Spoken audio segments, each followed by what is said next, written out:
So Aubameyang scores his first hat-trick for Barcelona away at Valencia. Should have only been a brace, really, Robbo. We know that. But have you been impressed by Auba's performance and Barca's overall? First half, Barcelona were excellent. I thought their football was really good. The combination play, Aubameyang gave them something else. That running behind, the first goal he scored was a great running. I mean, poor defending. But if you bought Dallas and Valencia, why do you play such a high line? You know that's the really good Jordi thing Alba's got loads of time on the ball to pick out a pass. The one centre-half was out the game because he'd gone into midfield to mark Ferran Torres. Yeah. The other centre-half was marking on the wrong side of Aubameyang. But the thing that impressed me about Aubameyang's, not just the run, the finish was excellent, wasn't it? He thought about hitting it with his lace, and at the last minute he just chose to use the inside of his foot and bend it into the corner.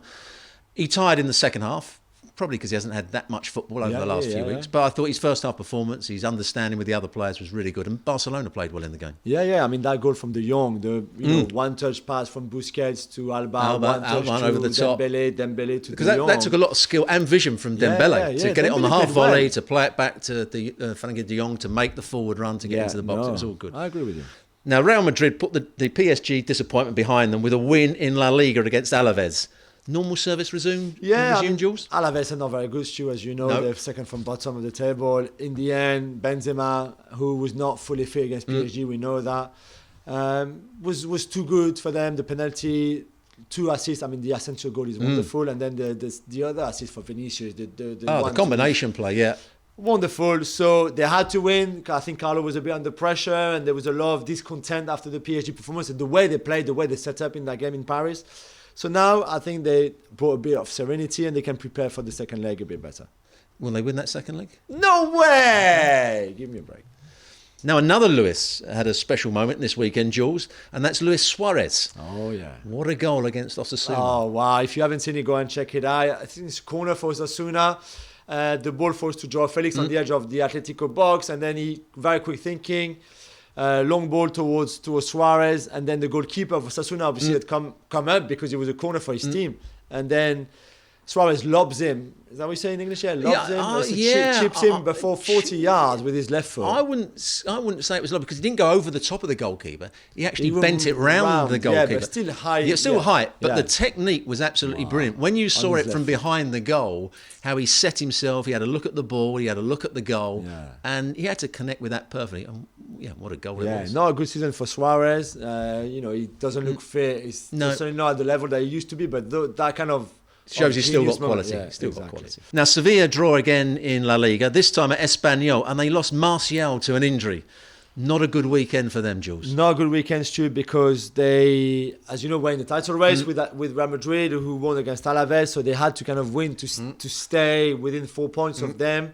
The draw means that they are 6 points, which I think, even if Real Madrid are not great, 6 points is a lot as a gap, and you lose Martial to a hamstring injury. And I want to just mention Koundé. Did he deserve to get sent off, or do you think that you know how he got sent off? He got sent off from reputation, because remember the red card he got against Barcelona when he threw the ball back at Alaba when Alaba was like. And I think players now, they know they can get into his head and that he might kick off and do something crazy like that, where he does swing his arm towards, I think it was Puado. Puado was holding on to him and and he's trying to fight it. Yeah, and he didn't swing his arm at head level. No, he just went like in his stomach. I think he was a bit unlucky. Yeah, but I really think that red is because of the kind of reputation he's starting to have now in La Liga of someone who can go wide a bit. Perhaps he needs to get out of La Liga and go somewhere else. Is there a rumour that he might go somewhere else? I've got a good club for him in the Premier League, for sure. They're playing blue, by the way. Now, there were happy scenes at the San Mamés after Athletic Bilbao won the Basque Derby, Jules. But for 67 minutes, not much happened, really, did it? Nothing, Stu. 0-0. Really not good. The atmosphere was fantastic, as always. This big rivalry between them. Nothing happened at all. And then between 68 and the end of the game, Athletic scored 4 goals. They were great.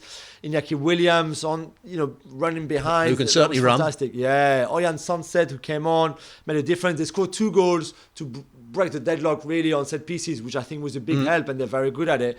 And Real Sociedad looked quite jaded, to be fair, but a huge win for Athletic Bilbao. One that you talk about in a few years to come. And you mentioned a player there, Sunset. I've seen him play several times this season. I think I've been impressed with him, but he doesn't always get in the team. That's what surprises me. Yeah, but I agree with you. Great talent. I think they've got on their hand there.